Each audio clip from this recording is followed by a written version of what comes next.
I'm back at you with the injuries. Unfortunately, I've been suffering with tennis elbow. I pretty much had this throughout my 13 years of training, but it goes away and then comes back. I've never really been to a physio to get it seen. It's just kind of gone away, and then each time it seems to come back a little bit worse.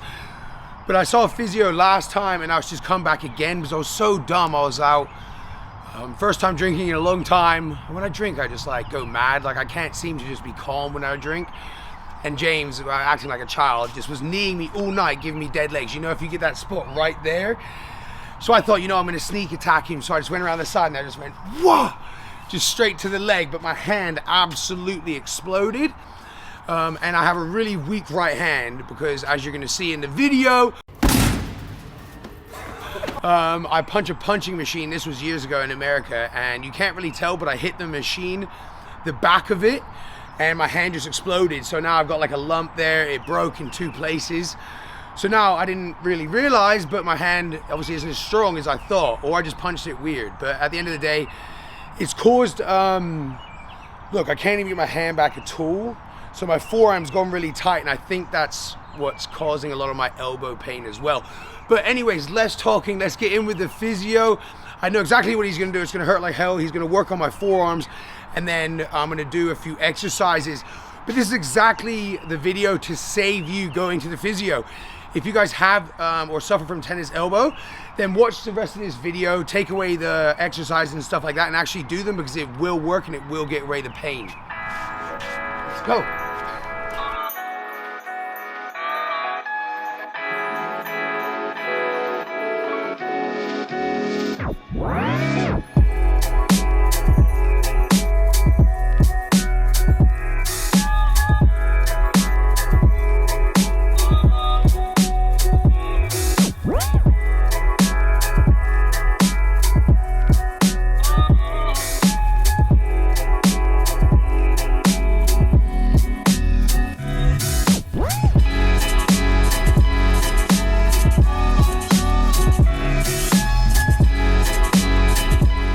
What's the reason for that happening then? Like, what, like, why is my forearm tight? Like, why is that wrist made a difference? Overuse, so where you've injured your hand, you're lacking that range of motion now from the injury. Your body will compensate and you won't even be aware that it's happening. Work on your wrist as well as your elbow. I mean, like, should I be, I've been doing like the flexibility, just stretching that out. It seems to make a little bit of help. Yeah. So it's weird, man. I hold my phone, and that one position of holding my phone just aches my fucking elbow. Yeah. Aye! And the scientific way of saying this is... So the tendon needs to be loaded as opposed to stretched. Most people think, you know, you need to stretch it, you need to rest it, but in actual fact, it's weak and it can't withstand the repetitive strain put on it. So we have to load it through structural adaptation. Yeah, see, that's where I used to literally just stretch out my forearms and think, yes, this is going to save my elbows. When really, like, it wasn't actually helping it at all. I needed to actually put it under a lot of stress and load. And all those people like, yeah, I don't train my forearms enough. That could be partly why. Yeah, definitely. And also for injury. Also. Yeah, that's one thing people comment on my videos. They're like, literally, it used to literally be when people comment on my stuff about my calves, and now I improved my calves, and now people are onto my forearms. Like when I finish off my forearms, they're gonna be like, yeah, your earlobes, and then your hairline.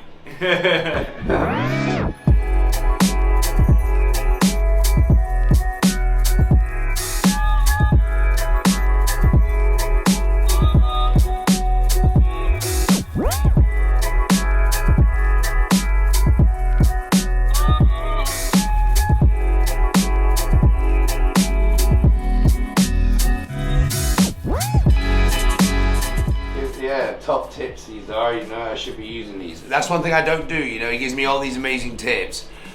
And I'm like, yeah, and I walk out of here and I just don't do it, and then I come back and complain. I'm not a golfer or a tennis player, but somehow I've got their elbows. Fucking hell. What's the difference between tennis elbow and golfer's elbow? So tennis elbow is lateral epicondylitis, whereas golfers, it's medial epicondylomata. So inside the elbow is golfers, and outside is tennis elbow. So what happens if you get both? Is that just called fucked? Yeah, it's actually extremely painful. It's not as bad as the first time I came, which was just extremely bad because when you have that tension built for like 13 years, it's gonna hurt, I guess, but kind of more used to it now. But yeah, my elbow, it's like instant relief, you know. The thing is, it just doesn't last. That's why you have to that's why you have to do the. See, I was about to tell me that. That's why you have to do the exercises. 100% if you guys have been to a physio before, you've only ever done what's needed in the physio, and then whenever they give you stuff to do, like homework, you never do it. Standard. Yeah, it's like school. Never did that, and then you go in, and then you try and like lie to them. It's like, I know you haven't done it. Why are you lying to me? You're paying for this session. So weird. I used to know when I used to PT these women, yeah. They used to like, some of the women used to come in and then like, they haven't lost weight, we sit on the scales, and they'd be like, well, that's weird, I haven't cheated on my diet. I'm like, you have? You're paying me for the session, why are you lying to me? Like, you're lying to yourself. What are you doing? They put on weight, it's like, well, I haven't cheated on my diet. Well, it's like, you have, because the scales have gone up. Like, they're like lying to me, like, I'm like, yeah, I believe you, yeah. So weird. Especially when they pay for that, innit? Like, I can understand in school you lie about your homework, innit? Because you're in school and you want to get away from it. But when you're paying your PT and then you're lying to them about it, that's just odd. Ah, this one feels crusty.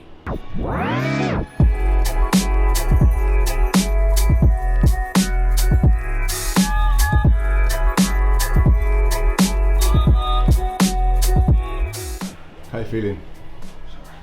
Makes me feel sleepy. Fucking. Yeah, now I need to pump out some reps. Rejuvenated. Yeah, I feel rejuvenated. So now we are gonna work on our exercises. And that feels nasty from my, like, you know, like from where I broke my hand. Yeah. Painful.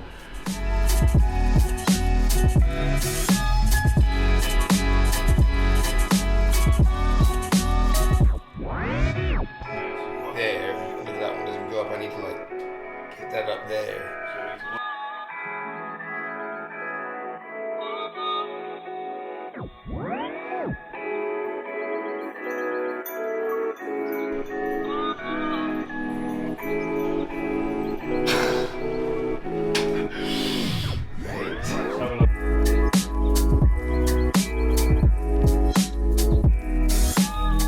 So, what we're doing here, Ross, is we are working your wrist through range of motion.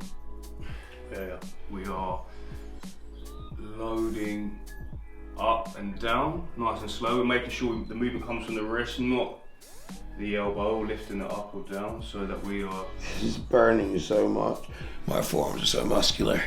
And because the main thing is that this tendon can't support the weight and the amount of energy, I mean, the amount of like stress going through this elbow, isn't it? Yeah, so we're basically strengthening. Yeah, strengthening that tendon.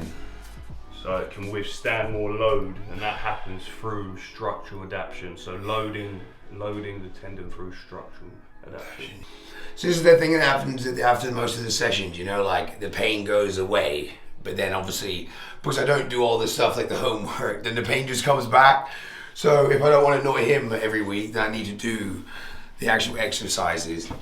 But that's the good thing about it, you know, like, you know it works because the relief is already gone. And the fact that this was my bad arm, you know, and I thought that it was this one again. So this one's healed, now it's onto the right one, and I'll be fucking Superman again, back to perfect. Boom. Yep. Beep at me in the car, absolutely freezing. But that was a good, successful session. Sounds like I'm talking about training. That guy's such a cutie, absolute cutie of a physio. And I just completely dropped that on him. You know, I walked in there with the camera, he wasn't expecting that at all. So thank you, Elliot, for that. You're a good man.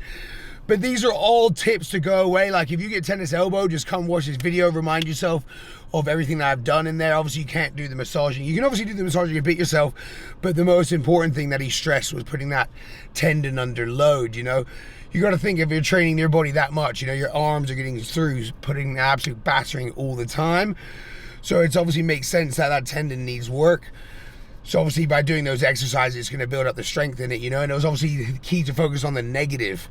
By getting a physio and getting that massage work done, though, it takes away that instant kind of, you know, gives you instant relief, takes away that pain, you know, and that's why I got that done. Because I obviously knew the exercises to do, but I just I needed that instant relief because I was sitting at home, just on my phone, you know, and this angle would just absolutely kill me for some reason. So now I'm feeling all good, you know, stuff like that. But I hope you guys liked the video. It was just a short, brief one about a bad popular injury that people suffer with. So guys, use those tips. Like, subscribe, you know the vibes.